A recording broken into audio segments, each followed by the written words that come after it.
Morning and welcome back to Power Breakfast News Review with me, Fred Indimuli, and my panel just got bigger and better with inclusion of Senator Beatrice Elachi, a candidate for the member of the National Assembly, Dagoretti North constituency. Karibu sana. Asante sana. We're still here with Bwana Gakure Moja, Deputy Governor Murang'a County, Cynthia Mutere, Chair of the Women's League in Fort Kenya, as well as Omingo Magara, Party Leader PDP, as well as a candidate for the Senate seat, Kisii County. Now, just before the break, we were discussing about the scramble for nomination slots. And we're privileged to have a nominated senator with us. How hard is it to actually get onto that list? How much of lobbying should we expect? Because what we saw with Iala was something that we're still discussing. The National Assembly is yet to ratify those names. As it is right now, Kenya is the only country without nominees to the Regional Assembly. That means there's a lot of disagreements. Now this one will be even more hotly contested. 1,000 slots, over 10,000 people have applied. What does that mean? 6,000 alone for Jubilee. Well, it's good. And I wish every party has its own way of how they look and nominate. Now for me, if I talk from the background of APK, first of all... that's Mbas. That's Mbas. Yes. So I joined the bus and stood in the Mbas as a Secretary General. That does not mean you just nominate yourself because you are the SG. But I know it is the party that sat and decided that working for 4 years, and not just working, and I want to tell women, you don't just say you'll work in the party, that they'll just be seeing you seated, that you sit in front of people, that you are always in rallies. No, no, no, no, no. Contribute to the party. Contribute money. And I want to tell those 10,000, I hope you have something you have been putting aside. You contribute to the party. Financial contribution. Financial. And I tell you, for me, as an SG, and I know he is a party leader, when you are an SG of a party, and your members are gone, they're in the ground, they're campaigning. You have your candidates coming, they cry, they do what? And I know if you ask the APK candidates then today, they will tell you Beatrice Elachi was there for us. And I want to thank God because I had very good friends who would give me resources. I would come, I would go campaign for you, and that is why I was able to For example, how many slots did APK have then for nomination? We had only 2, because one, what you look at is the number of senators. For example, you want to go to the Senate, how many senators has your party gotten? There must be 2 going up. Yes.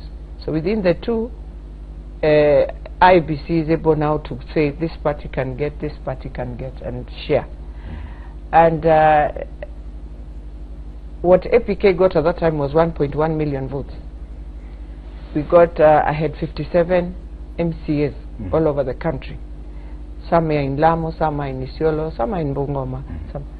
So it is how you ensure the numbers will come in. Those numbers will help you now too. Okay. So what I want to tell even those who have applied for Jubilee or any other party, work for the party. It does not mean sit in the office, work alone. It means they are looking for resources. Even if you give your 10,000 or 5,000 or 1,000 or something, or just say, every time my party is in some place, I am there, like Daisy, like the youth. They don't have the money. But let me tell you, Daisy of ODM, that girl in 2013, even me, I used to salute her. Because in every activity that ODM had anywhere, Daisy will be there arranging seats. Doing what? You see, she doesn't have money, but she has accepted. I put my money fair, and I will not ask the party fair. I have fair, I run, I do, they find me there, I am there. Next, I am there. Next, I am there. So they don't just sit somewhere in an office that you're expecting now to go to court, that you want to be nominated. I want to tell them earlier, first of all, this time round, we changed the law. Yes. Those who at least went through the nomination, they fought. The number 2s who came out, especially MCS, I will fight for them to the end. He must be nominated. The best losers from the Bangle nominations. And I think we started singing that song long ago, that go and try. Yes. Go and try until you're nominated, or if you lose, then even in those... There were quite a number of losers, and yes. The question I asked my partner just before that was, don't you think President Uhuru Kenyatta overpromised, and that's why there's 6,000 applications just for Jubilee nomination slots alone? I don't think they overpromised, because if you look even at the MCA's level, there are 8,000 in Jubilee vying. So I don't think it's overpromising. There are counties, so in every county they will look at it. Yes. There are some counties that are strong counties, and the other thing I always tell women, you focus only on one. I think I told ours, some of them who came for my advice, I say, spread yourself. Spread yourself, because as a member of parliament, you can go anywhere, just the way Waitito did, and vie. You don't look at your vote as a vote. So those who are smart, I believe they know Amaluya, I can apply in Nairobi county, and I can also look at a county back home and apply, but I am working for the party. As a party leader, Bonomingo Magara, this is a challenge, and a big one at that, because yes, if you get 2 slots, for example, have you thought out your nomination list yet? Basically, as I told you, we actually never did nomination, because we accept the fact that our capacity didn't have capacity, and therefore we went to selective headhunt. And there are people who are interested in the party, and they are putting, as he said, material or human capital in the party to work. What is actually ailing, and I agree with my sister here, is that I will sit somewhere and say, there's a party I'm told called PDP, and now that they have closed nomination, can I get a slot for nomination? Really? Even if you want to harvest, can you show the signs of even preparing ground? Although you don't have seed, prepare ground. I think the strategy of even being loyal to a party, participating in a party, is what is going to strengthen the party structures for us to have serious parties, no briefcases by the code. So the issue here is, if we reward effort, not effort to an individual, effort to a party, because in some cases we have had efforts being given to the party leader, and the party leader gives a note. We have seen it. Okay, primitive enough to say, and I must confess that we are also not very sincere. I wish we could put the clean slate and say, yes, this is what we can touch this, we can give scorecard on this. You are long understanding, very patient. You've actually organized rallies. You even bought a few posters. You said something very interesting, that some effort has been put by people seeking nomination seats by working for the party leader at whatever capacity, whatever level. Working for the party. But it should be the party. Not the party. Are you saying that all the people who've been nominated have been, it's because of the influence they put, or rather the kind of effort they put into the party? Not always. Most of them is just personal... and that's why we want to correct it this time. And I think some of the things that they have spoken about was that last time in 2013, it was basically on who you know, your alignment to the party leader. What has changed right now? What has changed is that now the list, county officials are going to be actually preparing these lists. In Ford Kenya, that I can say. Of course, then they come up to the headquarters, and of course then those lists are presented to the IBC. In retrospect, in 2013, everything was done at headquarters, and so you would find the people who are operating at national level are the ones who probably got onto the list, or who are beneficiaries. Have no influence in as far they do have influence, because they do give a nod. Of course, they give a nod and they say yes, this is okay. Because then you find in certain counties where it didn't go too right, where you found relatives of certain party officials got onto those lists, people were getting their wives and children onto those lists, and of course that has not been fair, because then they have served the 4 years, and that has not gone down well in the party. So that needs to be corrected now, and that's where now we want a free and fair, open system of nomination. Back to the Iala issue, we are seeing the same thing, that chronism of family coming up in the nomination lists. Is this the same thing? Forgive me, Governor. I think why we have a lot of interest, it is because of the mistakes we did in 2013. People, parties didn't take it so seriously when they were nominating, especially the members of the county assembly. And for me this time, I am pleading with the parties. First of all, a person who is going to the county assembly, you must be really, as a party, you must bring in the best. Yes. Because they've gone for an election, they have finished. Bring in the best of yours who you know will go and work for the party. Because the other thing the members never used to know, Fred, is that they didn't take it that you have gone there to work for the party, and therefore the policies you must look for is a policy that is part of your manifesto, even from the national to the county level. Indeed, so that we have even members of the National Assembly who are nominated by a particular party, and they end up jumping ship. Yeah. And that's what we have even now, the 11th Parliament. You see, I have seen, and I want to take the Muranga case in the Muranga County Assembly, where there were 14 nominated members into the County Assembly. There are those who did not have any input to the well-being of the party. And taking cognizance of like those people who went and looked for role models like Senator Irachi and picked advice on what to do, they must be contributing something to the party so that their presence can be felt in the party, that also it is perceived that once they are nominated, they'll do something for the party. I think coming from the mistakes that were done in 2013, this time round, people will be nominated by merit. Yes. And by merit that they will have something to do with the party, output for the party, and what support they will have shown or given to the party to be in power. So it's not just going to be by virtue that you're there and all that. And take what Senator Irachi said. She worked tirelessly for the bus, and that is why she didn't arrive before the right station, which was the Senate. Let me give my personal experience. In 2013, this system was new. Yeah. And all of us for sure did not understand it well. I landed in nomination slots, and you know, last time you could not fill, I mean, we were so like careless about nominations, and we did not have slots in particular counties. I mean, we got slots, but we had not thought carefully who to put in the slot. So it was supposed to factor thing. We actually nominated 2 members who never gave one nickel to the party. Trust you me. It's painful, yes. For 4 years, they never even they give subscription fees to register as members. In the 4 years, because there was no merit, they never attacked the party, they actually enshrined themselves. And regrettably, you found that they were husband and wife. Because we did not. You nominated a husband and a wife without knowing. Or maybe they got married later, but apparently we ended up nominating people who were personally entrenching themselves and never cared about the People's Democratic Party. Because then you should put a clause in your party documents that there should be monthly contributions, and that's what all our MCAs have done. All parties do that. Remember, and so why wouldn't they? Remember, the enforcement thing was actually fluid as well. So this system is better only if you can respect what you're doing. And I saw last time, I said, and I want to repeat that some of the political parties try to change the list.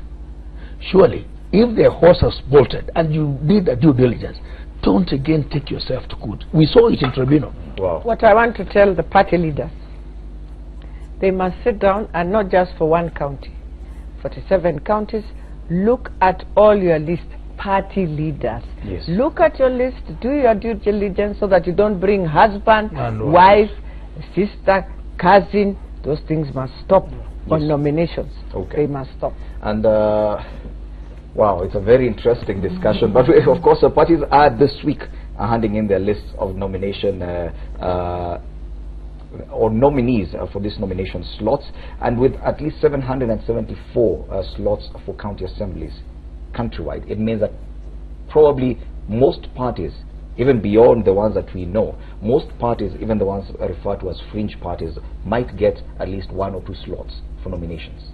But then the other thing we should also remember, the more, if we elect in more women at the county assemblies, the slots reduce. So people also need to be told. If we get a few, at least in the Senate, you don't change, because the 16 is stagnant.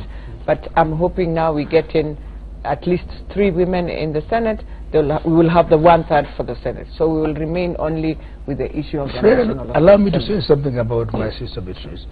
The nomination slots are meant to incubate people to take leadership so we can reduce the wage bill on top up list. And I want to commend my sister for taking the bull by its horns and going for the elected position, and how I wish you well. This is what even the women leaders must do. If you are giving a women a selective seat for a county women rep, please don't go for it again. It was supposed to incubate you and warm your feet for full race. Yes. Walk up and graduate to their level, leave the others to be incubated. Wow. So I think the motivation of this is also to grow people, to reduce them, to encourage them to and I'm sure this is going to make one of the biggest discussions this week, the scramble for nomination slots, the same way we were discussing IALA. This one, the kind of lobbying that is going on at party level, this one will make for headlines in the coming days and the coming weeks in as far as party politics is concerned. Let's move on to another headline now, and of course let's talk about the biggest. Probably, let's discuss about this issue with the IEBC. Briefly, each of the 120 million ballot papers to cost 20 shillings, that's Dar es Salaam paid 10. IEBC spending twice the amount that Uganda and Tanzania paid for each ballot paper, but the Commission insists Kenya's has 7 security features, while our neighbors have only 3. Yeah, now, is it because such a headline has a potential of reigniting the IEBC tendering row? Yes. Do you think the justification given by IEBC is convincing enough that we should not even question why they're paying double what Tanzania or Uganda paid for the same? Well, it's very important to respect institutions and how they do their due diligence. I am not private to how IEBC did it, but with them trying to explain how they did it, and also making a comparative study on why 20 not 10 to our neighbors, then it tells you that they didn't just do it blindly. They did it with a clear tooth-comb check on what is making them pay more. And I think I'll go with it that the security features are more than you must also take cognizance that the number of independent candidates are too many, and the symbols are from hell, heaven to whatever it is. So the cost of printing the ballot paper with 10 different signs in each ward is quite a cost. So I think for them to have made that justification, clearly they had looked at it and the best way to it. From your perspective? They would be justified. It's only that we are not privy to the information, as he says, of the procurement and how it was done and how they arrived at that. But then, of course, having Kenya and having hotly contested elections, and then for them to take those measures to have extra seals so that ballot papers are not duplicated. Of course, there's been the question, why was a particular firm awarded this? Because they could print extra ballots for a particular candidate, then that question would not arise, because then we are having security being done. Even if you were that smart, the time factor, of course, would not allow you to do that. So I'm sure they're justified in cheap costs in many respects. So you're comfortable with it? Yes, I am. Well, I think I sat in the select committee, and these are some of the issues we gave IEBC, and I always say, sometimes when we look at our neighboring countries and we want to justify many of our things, we'll always have a challenge in that. And for us, for me, the 7 features is because of what Cynthia is saying. You don't trust anything, you know. Don't forget this time round, even when you walk in and you are going to be, for example, your biometrics are not found. Well, let's say the people of Kware and those who do T, because they are the ones who have those challenges. We have 2 people this time round, and all the agents must look, and we are using also an electronic biometric to agree that we have agreed you can now vote using the register, and they do what? The 2 now agree, and all the agents. Meaning, if there's any query in that polling station, you will have to now take this even to court to show we agreed. They have to do what? To vote. So all these things, because of all the things we have done as politicians and not trusting at all anything, we have to have everything expensive. Then look at how politicians, we have submerged IEBC, not giving them the time frame we had given them, so that you look at companies differently, and then we are able to tender very far, in time, and you reduce your cost. Now we've pushed them. It is a very small window, and you want a good thing, so you'll have to pay a bit expensive. But then the other thing also is that going forward